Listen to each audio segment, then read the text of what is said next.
Bien-aimés, je vous salue dans le nom précieux de Jésus-Christ, notre Seigneur et notre Sauveur. Aujourd'hui, c'est le cours numéro 36, toujours les fondements de la foi. Alors, aujourd'hui, on va voir le fondement numéro 6. C'est le dernier fondement. Alors, qui connaît le texte de base? Hébreux 6, 1 à 3. Hébreux 6, 1 à 3. Vous faites souvent le coup, hein? Hébreux, voilà. Hébreux 6, c'est ça. Hébreux 6, 1 à 3. C'est pourquoi, laissant les éléments de la parole de Christ, tendons à ce qui est parfait. Donc, les fondements de la foi, c'est pour qu'on devienne parfait. La Bible dit qu'il faut qu'on soit bon, agréable et parfait. Et là, il dit, tendons à ce qui est parfait.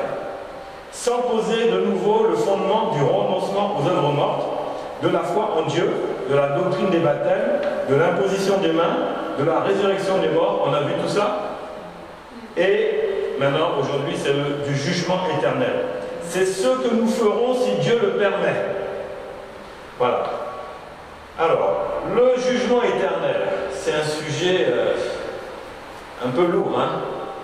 C'est pas les sujets les plus tranquilles qu'on a eu à aborder.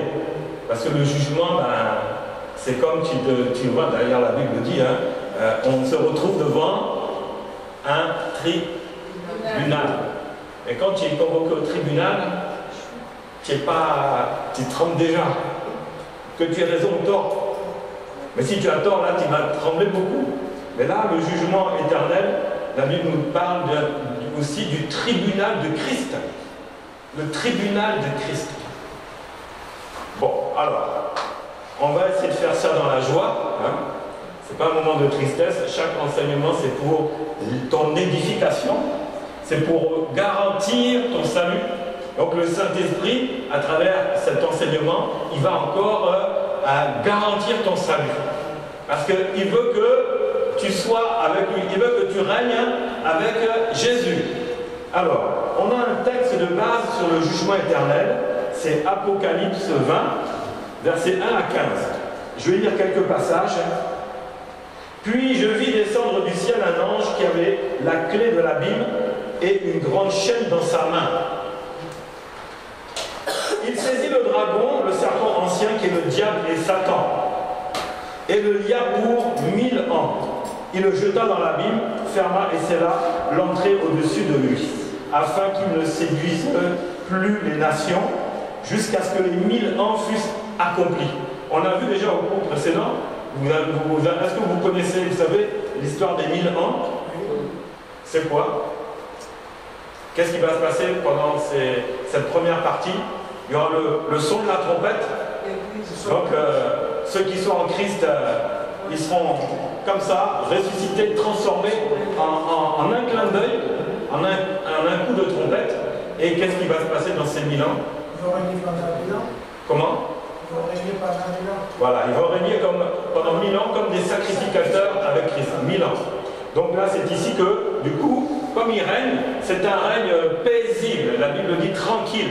Pourquoi? Parce que Satan, qu'on appelle le diable, qu'on appelle le dragon, on a entendu dimanche le message sur le dragon, donc on voit bien que c'est le Satan qui est là. Et quand il y a une église qui devient un peu trop vivante, Satan se déplace en personne dans cette église. Parce que dans le monde, il n'y a pas des milliers d'églises vivantes. Donc Satan, il va cibler là où il y a vraiment un danger pour lui. Et dimanche, on a parlé de quoi? Du serpent et de qui? Le dragon et de qui? La femme, non. La femme enceinte. Vous voyez? Et l'enfant. Donc le dragon, la Bible dit, il saisit le dragon, le serpent ancien. C'est la même chose. Ensuite, qui est le dragon? C'est qui? Qui est le diable et Satan lui-même. Vous voyez? Et il le lia pour 1000 ans. Donc pendant 1000 ans, tranquille. Là, on prie Jésus, vraiment dans la vérité. On marche dans la sanctification. Croyez-moi, le dragon, il va vite arriver. Mais là, dans ces 1000 ans, il a été lié. Il a été lié. Il y a un ange qui est descendu avec des chaînes, avec un cadenas et une clé. Il a attaché, il les a attachés pour 1000 ans. Donc, est-ce qu'on est dans ces 1000 ans? Est-ce que Jésus est déjà revenu? Non. Non. Parce qu'il y en a qui ont cette version-là. Hein. Donc vous voyez que ce n'est pas le cas. Parce que la tentation est encore là. Donc on n'est pas dans le règne de Jésus. Et on n'est pas des sacrificateurs.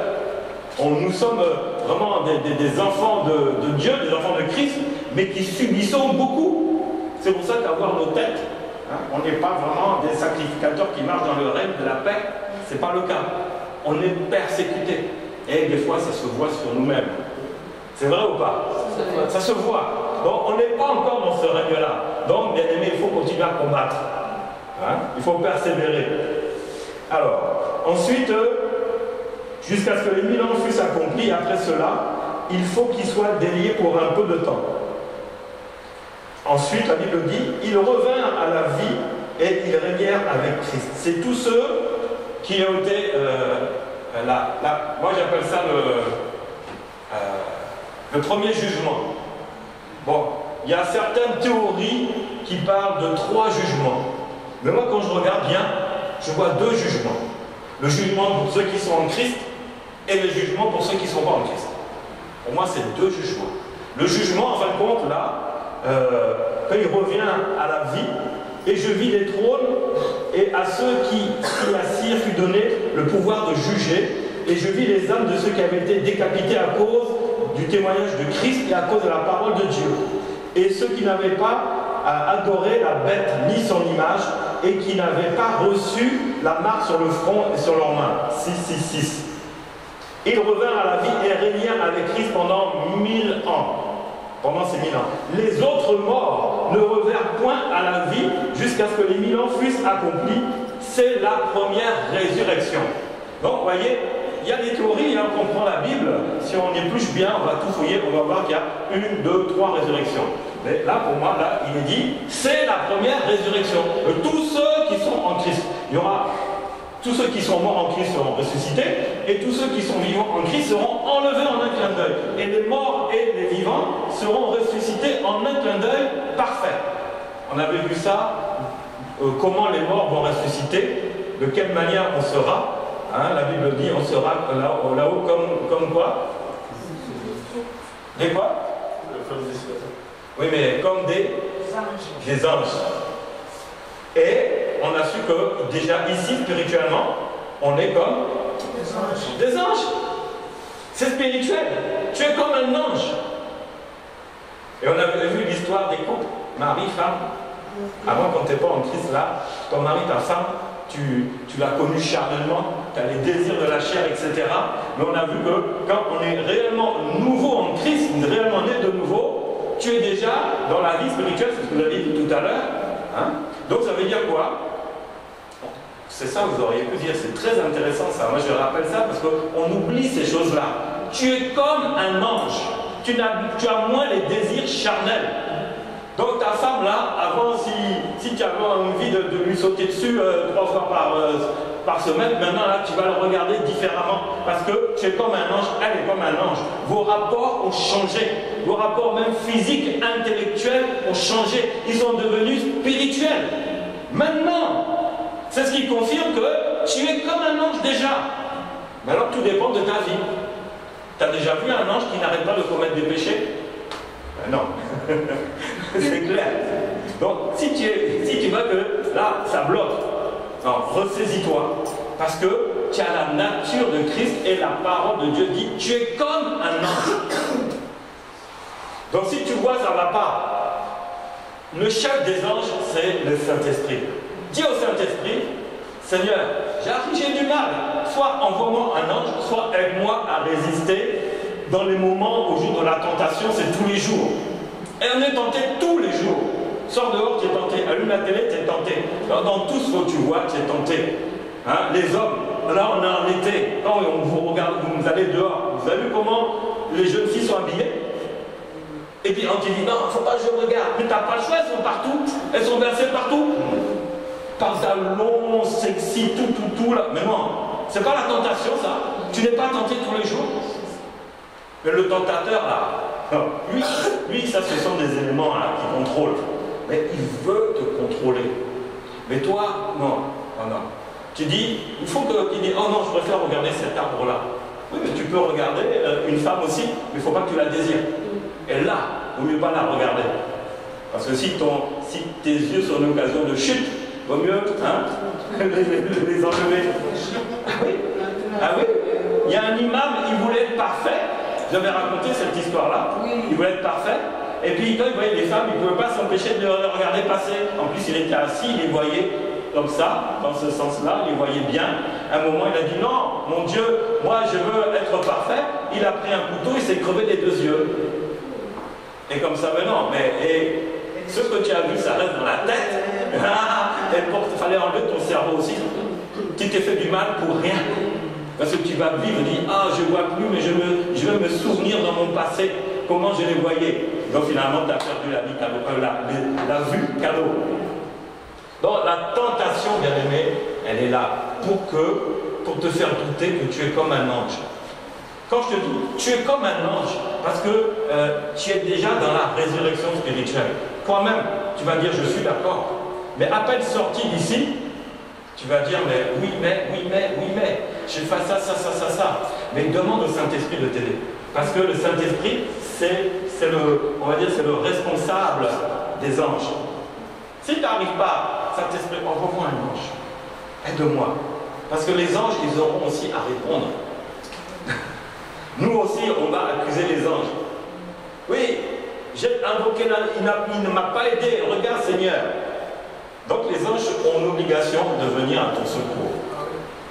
Mais oui, parce que c'est ça qui va aider à ton jugement éternel. C'est ça qui va t'aider à ne pas tomber dans le deuxième jugement, mais qui va garantir le premier jugement éternel pour toi. Oui, sœur Ruth. Oui, parce que aujourd'hui je lisais sur l'Apocalypse, le dernier chapitre Romain. Là, le dernier chapitre, je crois. Dernier verset. Non, pas le dernier verset, mais le dernier chapitre. Dernier. Oui, de l'Apocalypse. Oui. Et ils disent, parce que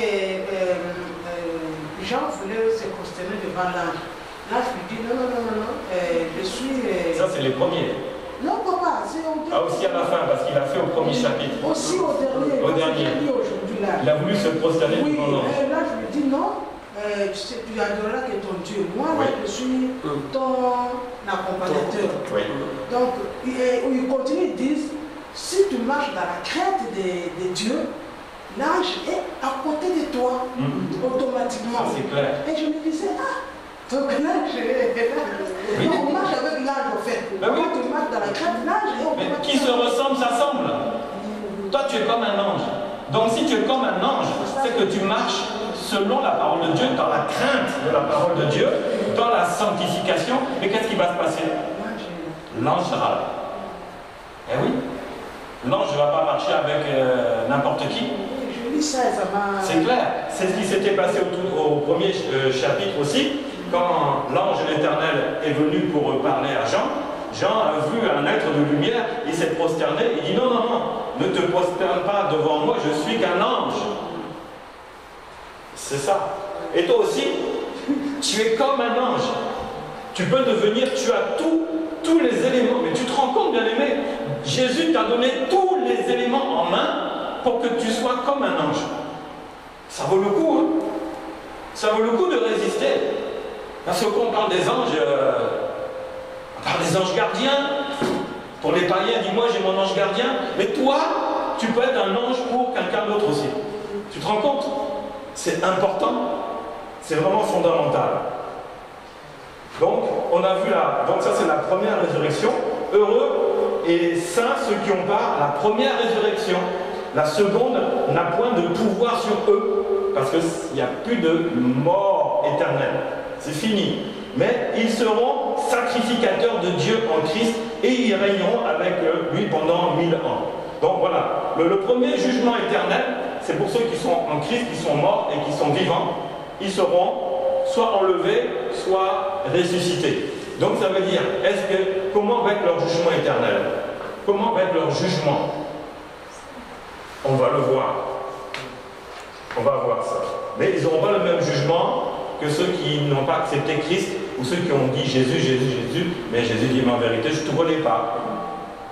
Je ne te connais pas. C'est des religieux. La religion, c'est la mort, c'est la guerre, mais la relation en Jésus-Christ, c'est la vie éternelle. Mais tu rentres dans une vraie relation avec Jésus, tu as déjà mis tes pieds dans la vie éternelle. Mais si tu restes dans la religion, la Bible dit que, qui a dit que, etc. Là, tu es comme des pharisiens, des intellectuels qui veulent se montrer par leur connaissance de Jésus, mais ils ne connaîtront pas Jésus. Eux, c'est la deuxième mort. Et quand les 1000 ans seront accomplis, Satan sera relâché de sa prison. Et il sortira pour séduire les nations qui sont aux quatre coins de la terre, Gog et Magog, afin de les rassembler pour la guerre. Leur nombre est comme le sable de la mer. Là, c'est les démons, l'armée. Et ils montèrent à la surface de la terre, ils investirent le camp des saints et la ville bien-aimée, Jérusalem, la Jérusalem céleste, mais un feu descendit du ciel et les dévora. On ne touche pas à Jérusalem. Ils n'auraient pas dû. Et le diable qui les séduisait fut jeté dans les temps de feu et de soufre où la bête et le faux prophète, avec la bête et le faux prophète. Alors, quel faux prophète là on parle? Cherchons pas à savoir. On peut avoir ses idées. Mais n'en parlons pas, ça serait rentrer dans des jugements. Seul Dieu juge, pas nous. Voilà. Parce que peut-être qu'on se trompe. Et ils seront tourmentés jour et nuit de siècle au siècle des siècles. C'est-à-dire que là, au bout des 1000 ans, il y aura un règne, mais qui ne va pas durer. Peut-être 40 mois, c'est-à-dire même 3 ans, 3, 4 ans, ça ne va pas durer longtemps où Satan va se déchaîner. Mais là, il a touché à Jérusalem, et là, il ne fallait pas toucher à Jérusalem. Alors, puis, je vis un grand trône blanc. Et voilà le deuxième jugement. Ça, c'est le deuxième jugement. Je vis un grand trône blanc, et celui qui était assis dessus, la terre et le ciel s'enfuirent devant sa face, et il ne fut plus trouvé de place pour eux. Et je vis les morts, les grands et les petits qui se tenaient devant le trône. Des livres furent ouverts, et un autre livre fut ouvert, celui qui est le livre de la vie. Et les morts furent jugés selon leurs œuvres, d'après ce qui était écrit dans ces livres. La mer rendit les morts qui étaient en elle, et la mort et le séjour des morts rendirent les morts qui étaient en eux. Et chacun furent jugés selon ses œuvres. Donc ça, c'est le deuxième jugement. Et la mort et le séjour des morts furent jetés dans le temps de feu. Donc, résultat du deuxième jugement, là, c'est la condamnation à la mort éternelle. C'est la seconde mort, c'est les temps de feu. Quiconque ne fut pas trouvé écrit dans le livre de la vie fut jeté dans les temps de feu. Mais le livre de la vie, c'était quand Jésus a fait sonner de la trompette. C'est là que le livre de la vie s'est ouvert. Donc après, il n'y avait plus personne dedans. Parce que tout le monde était ressuscité pour le règne avec Christ comme sacrificateur. Alors, donc ça c'était le texte de base. Donc le jugement éternel. On va voir maintenant qu'est-ce que le jugement éternel. Qu'est-ce que c'est que le jugement éternel? On peut avoir une idée. Ça a un rapport avec un tribunal. Ça a un rapport avec des choses qui sont bonnes et qui sont moins bonnes. Donc on l'appelle aussi, comme il a été dit, le jugement du grand trône blanc. Et c'est un temps fixé par le Seigneur pour un jugement final. Donc le jugement éternel, il est final, mais pour deux catégories de personnes. Il est final pour ceux qui sont en Christ, il est final. Mais il est aussi final pour ceux qui ne sont pas en Christ. Il y a deux périodes, mais c'est le même jugement. Le même jugement. C'est le temps où la séparation se fera selon les œuvres de chacun. Chacun. Alors, vous savez que celui qui est en Christ, les œuvres qu'il a commises, elles sont bonnes et elles sont mauvaises. Mais celui qui demande pardon, Dieu pardonne. Donc le Seigneur verra que à chaque fois, pour celui qui est en Christ, il demandait pardon, il essayait de ne pas retomber dans les tentations, dans les péchés, dans les petits péchés mignons, tout ça. Et par le pardon, il verra que non, c'est ok. Il va avoir toutes les bonnes œuvres maintenant. Voilà. D'abord, oui. Avant il faut avancer, mais mieux comprendre. Le jugement, vous avez dit deux. Oui. D'abord, l'Église monte avec ceux qui sont morts en Christ. Premier jugement. Oui, premier jugement. Donc là, c'est ceux-là vraiment qui étaient en Christ et savants. Oui. Et le deuxième, est-ce qu'ils sont concernés? Oui, après les 1000 ans. Après les 1000 ans. 1000 ans. Il y aura le deuxième jugement après les 1000 ans. Parce qu'il y aura... Maintenant, c'est ceux-là qui sont montés, l'Église qui sont montés, ils sont concernés aussi au deuxième jugement? Non. C'est ça que vous Ah non. Si tu es jugé une fois et que tu as été trouvé juste, pourquoi tu serais convoqué à un deuxième jugement? Parce qu'on va expliquer un peu comment se passe le premier jugement. On va essayer un peu de le comprendre. Hein? Même si ce n'est pas clairement écrit, mais il y a quand même des mots qui vont comprendre comment. Oui. Moi, je vous demandais, parce qu'on serait jugé par rapport à l'œuvre de la vie. C'est-à-dire, si maintenant on commettons, c'est-à-dire, étant que nous vivons ici, nous commettons du péché après avoir répandu et demandé pardon, là, on sera encore jugé, c'est-à-dire, nos péchés seront effacés À chaque fois que tu demandes pardon, Dieu efface. C'est l'Esprit Saint, c'est la différence entre celui qui est païen, qui va pécher mais qui ne va pas demander pardon, il va reconnaître ses péchés. La différence qu'on est en Christ, on peut commettre on n'a plus la nature de péché. Tu n'es plus un pécheur, mais tu peux commettre les mêmes erreurs. Moi, j'aime plus utiliser le mot péché, parce que ça condamne trop ce que j'avais entendu avant dans l'église catholique. Tu es un pécheur, pour nous, pauvres pécheurs. C'est un terme trop condamnateur qui vient de l'accusateur. J'aime pas ce mot péché. Mais c'est une réalité, il ne faut pas oublier. J'ai fait une erreur, Seigneur, je te demande pardon. Même si aujourd'hui tu as fait une erreur, tu as oublié de demander pardon, mais tu vas voir que le Saint-Esprit dans la nuit ou le lendemain matin, il va te rappeler, il dit mais as-tu demandé pardon? Parce que s'il efface toute chose, la Bible dit que quand il pardonne, il efface toute chose, il ne se souvient plus de rien. Alors pourquoi s'il ne se souvient plus de rien, pourquoi ça sera écrit dans le livre de la vie? C'est pas possible. N'est-ce pas? On est d'accord? N'oubliez jamais de demander pardon pour les erreurs que vous commettez. Chaque erreur qu'on commet, il faut demander pardon. D'ailleurs, elle a dit, mais combien de fois on doit demander pardon? Oh, jusqu'à 7 fois, 77 fois. C'est ce que Dieu fait encore en illimité. Parce que nous sommes dans des temps très difficiles, n'oublions pas ça. Et si on ne demande pas l'aide du Saint-Esprit à tenir pour ne pas tomber dans ce péché-là, on va tomber. Mais ce qu'il faut savoir, c'est que si tu sens que tu as envie de chuter, là, tu as un désir, demande au Saint-Esprit. Commence à prier en langue. Tes pensées vont... Vous voyez? Ça va changer.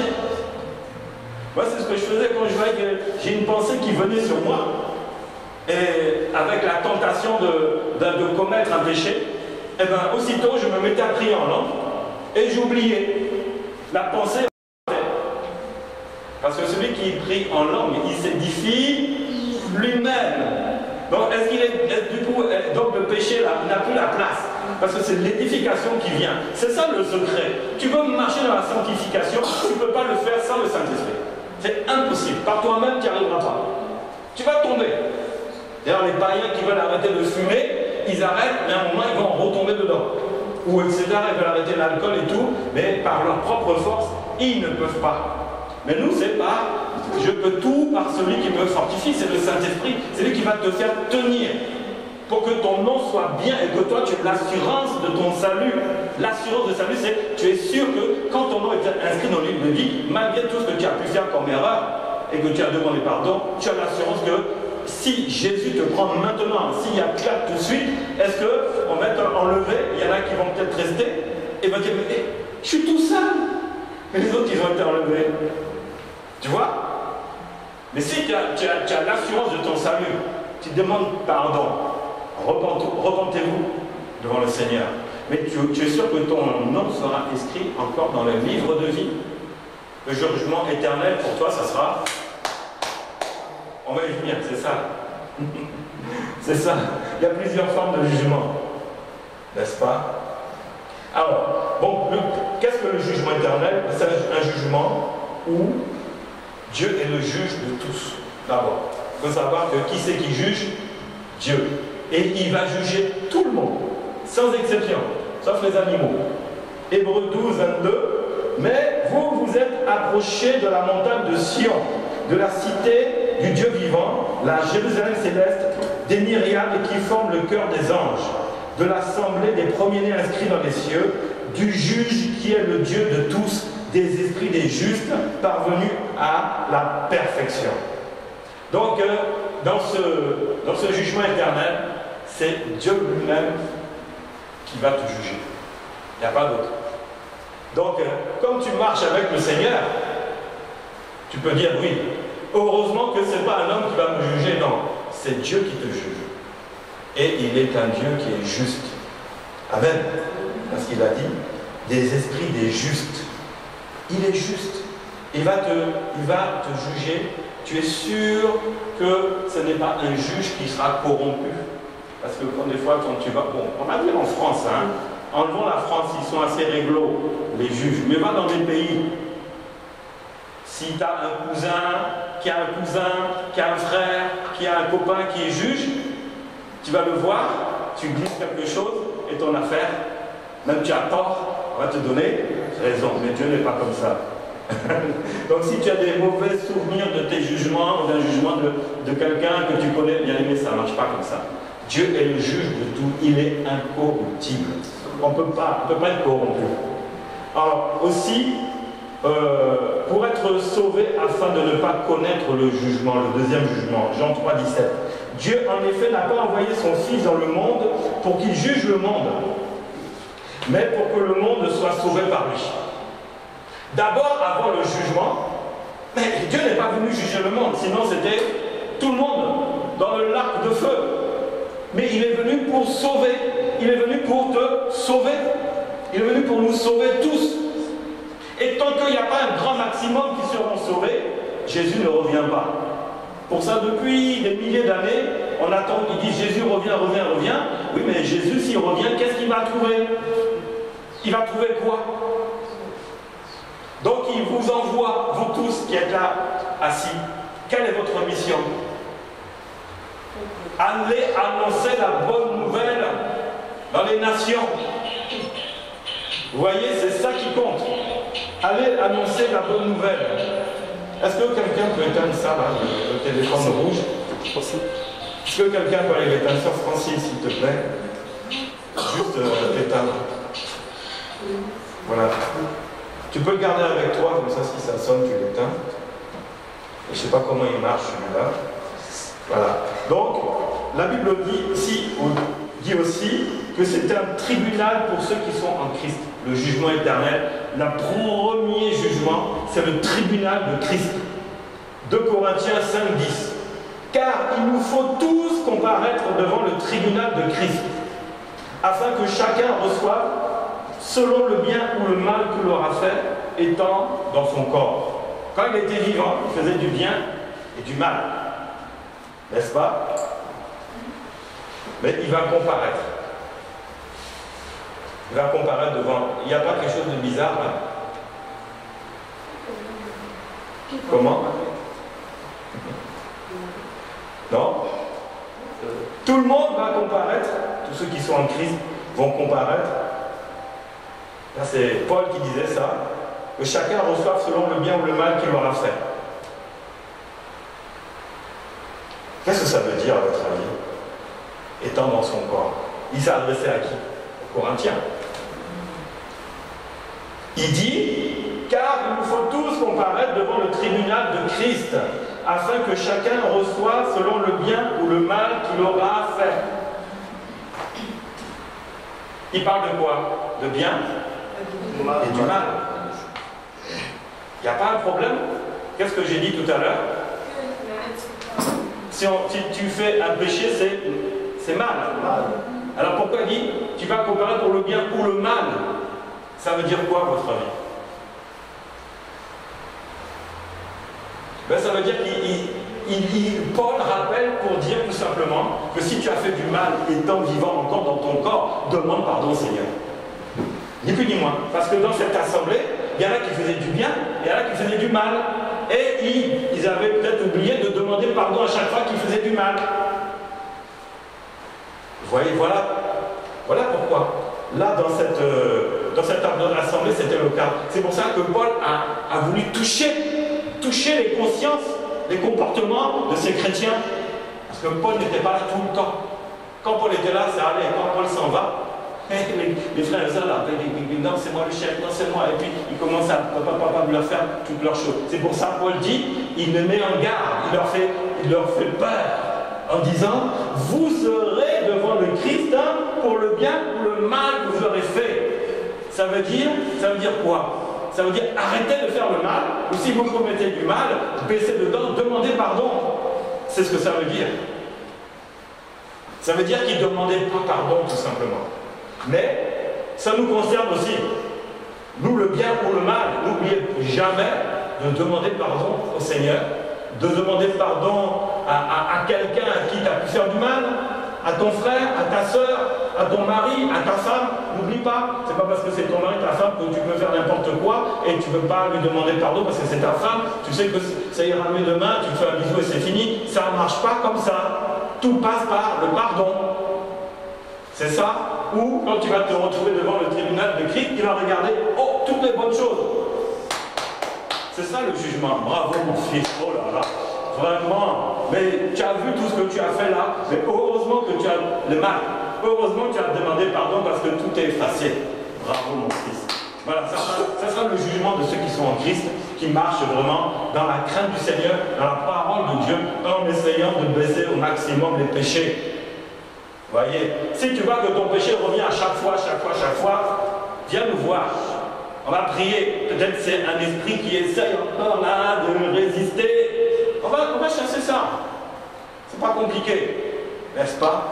Bien aimé, ça marche. Tu ne peux pas rentrer avec un esprit mauvais au royaume des cieux. Si tu vois que tu as un problème, tu n'arrives pas à te débarrasser. Viens voir quelqu'un. Viens nous voir. Et puis tu vas expliquer. On va prier, on va poser les mains. On appelle faire la délivrance. On va chasser ce qui bloque. C'est pas ça qui doit t'empêcher de recevoir les acclamations. Pourquoi tu as marché, tu n'as pas écouté ma parole quand je t'ai dit, viens me voir, on va prier pour toi, pour te libérer de cette chose qui te bloque tout le temps. Tout le temps. Et les hommes, avec leur sexualité débordante, leur femme ne suffit plus. Oh, qu'ils aillent voir des femmes ailleurs. Oh, et je demande pardon. Oui, mais dès que le téléphone sonne, quand c'est Janine qui appelle, tu es reparti. Et quand tu reviens à la maison, oh Seigneur, pardon. Une heure après, Janine appelle encore et tu repars, alors que ta femme est là. Là, il faut que tu voies quelqu'un dans l'église. Parce que là, on se moque de Dieu. Parce que le Seigneur donne la capacité de la délivrance. Lui-même, Jésus a délivré. Si toi, ou bien ça te plaît, peut-être ça plaît le jeune homme de commettre de l'impudicité, comme ça, mais tu ne peux pas rentrer, tu vas être jugé avec tes bonnes œuvres, et puis avec l'impudicité, tu n'as pas accepté de te séparer, mais tu ne seras pas enlevé. Comment l'impudicité peut rentrer au royaume des cieux? Tu vas régner comme sacrificateur avec ce péché que tu n'as pas voulu accepter de couper parce que ça te faisait du bien. Non. Il faut chercher la nouvelle naissance. Si tu n'arrives pas, demande à d'autres personnes. Là, je donne un exemple. Il y a plein d'exemples. Il y a plein de choses. Si tu vois quelque chose qui te bloque, que tu n'arrives pas, viens, on va prier ensemble. On va chasser cette chose-là. C'est fondamental. Il ne faut pas que le tribunal de Christ te condamne.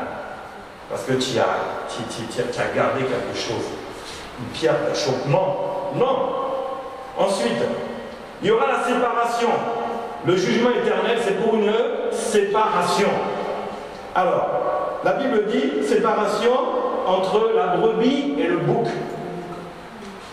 Matthieu 25, 31. Lorsque le Fils de l'homme viendra dans sa gloire avec tous les anges.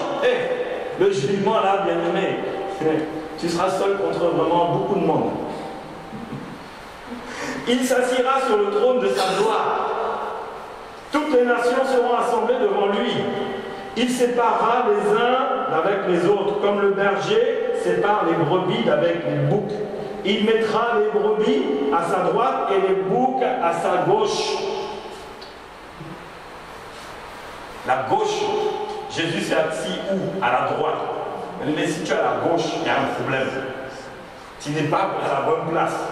Parce qu'il n'y a pas beaucoup de séparation entre l'enfer et le paradis. Là, on a vu, il y avait quoi? Un fossé. Et ils pouvaient se voir. Lazare pouvait voir l'ex, non, l'homme riche, l'ex-homme riche. Parce qu'on a fait un peu plus riche. Hein. Ex. D'ailleurs, même il était suprêmement tellement riche qu'il disait: oh, Abraham, dis à Lazare de venir m'envoyer un peu d'eau. Il se croyait encore riche, non, un ex-riche. Les riches en enfer, ils sont des ex, comme ministre dans les gouvernements. Bon, il se prend intouchable, mais dès qu'il se fait ramasser, il devient un ex-ministre. Et puis il veut continuer ses habitudes, mais non, il n'y a plus personne pour le soutenir. Tu es un ex. Il ne faut pas être des ex. Je suis chrétien, et puis devant Jésus, je deviens un ex-chrétien. Non. Parce que la Bible dit que il y avait le berger, la bergerie. Dans la bergerie, il y a des brebis. Donc les brebis, c'est des femelles. Et les mâles, c'est des boucs. Ils étaient ensemble, dans la même église. Mais on a pris les boucs, on les a foutus dans le lac de feu. Et les brebis sont partis avec Jésus. C'est-à-dire que dans l'église, il y aura des pleurs et des grincements dedans. Mais j'étais à l'église tous les dimanches. Mais regarde, tu étais comme un bouc. Le bouc, ça sent mauvais. Les brebis, ça va, ça sent bon. Ouais, parce qu'elles sont bien tondues, tout ça. Mais le bouc, c'est des rebelles. Un bouc. Lui, quand tu rentres dedans, là, il vient te charger. Moi, je suis entré une fois dans une bergerie. J'étais tranquille avec les brebis. Mais quand j'ai vu le bouc, alors là, j'ai commencé à chercher la sortie tout de suite. Mais dans les églises, c'est ça. Il y a des gens qui vont faire fuir les chrétiens, c'est des boucs. Mais Dieu va faire le tri. Au jugement, dans l'église même, il y aura le tri, il y aura le jugement dans l'église. Et Jésus a donné un pourcentage, 50-50. 50% pour les sages, les brebis, 50% pour les folles, les boucs. Il faut revoir un peu ton statut, même dans l'église, revois ton statut. Tu es une brebis ou tu es un bouc? Revois ça. C'est pas parce que tu es dans l'église que tu es sauvé. Ensuite, la séparation se fera. La séparation. Ben oui, c'est la réalité. La séparation se fera aussi entre le juste et entre le méchant. Proverbe 14, 32. Le méchant est renversé par sa méchanceté, mais le juste trouve un refuge même dans sa mort. Voilà. Tu es juste. Tu vas trouver quoi? Un refuge même dans la mort. C'est-à-dire que tu seras avec le Seigneur. Mais le méchant, il est renversé par sa méchanceté. Faut pas qu'on soit méchant entre nous, qu'on soit gentil. Mais dans l'église là, il se dit plus de méchanceté que dans le monde.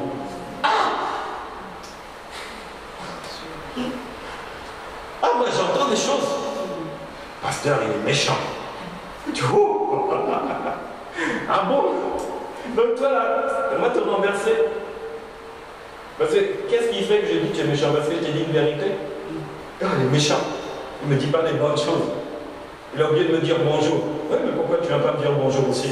On est ensemble, non? On est frères et sœurs. On est frères et sœurs. Frères et frères. Et sœurs et sœurs. Pareil. Ah non, le pasteur là, il est assis dans son coin, il nous zappe, il doit être orgueilleux. Mais et toi? Va le voir. Non, il ne faut pas que la méchanceté règne dans notre vie, et encore moins dans l'église. On est comme des boucs. Et il sera renversé par sa méchanceté au jour du jugement. Paf! Renversé dans le lac de feu. Non, chasser la méchanceté. Ça, c'est des rappels à la sanctification, mais ce n'est pas pour rien. C'est le Seigneur qui garantit. Il garantit notre avenir. Le Saint-Esprit garantit notre avenir. Aussi, il fera la séparation entre le grain et l'ivraie. Alors, le grain, c'est quoi l'ivraie? Comment? Voilà, c'est une mauvaise herbe. Voilà, ces mauvaises herbes qui va pousser et qui va étouffer les bons grains. Donc, Matthieu 13:30 dit, laissez croître encore ensemble l'un et l'autre jusqu'à la moisson et la fin. Et à l'époque de la moisson, je dirais aux moissonneurs, arrachez d'abord l'ivraie et liez-la en gerbe pour la brûler, mais amassez le blé dans mon grenier. Voilà le jugement. Vous voyez, deux catégories.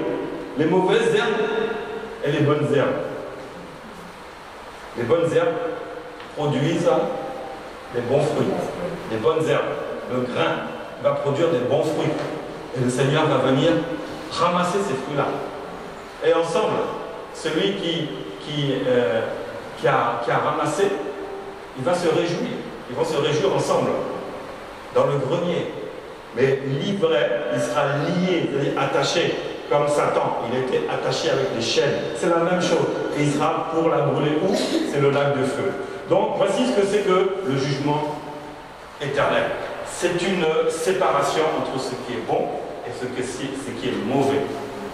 Et dedans, on a donc le premier jugement, on va le voir. Alors,